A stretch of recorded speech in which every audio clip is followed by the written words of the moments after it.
Welcome back to another technical deep dive here in the debug zone. Today, we're tackling a big question and breaking it down with insights from other users. Hopefully, this clears up some misconceptions and helps you get the answer you need. So buckle up, stay a little curious, and let's jump right in.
And that's a wrap.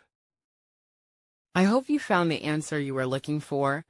If you did, take a second to hit that subscribe button. It really helps out. And let me know in the comments which solution worked best for you.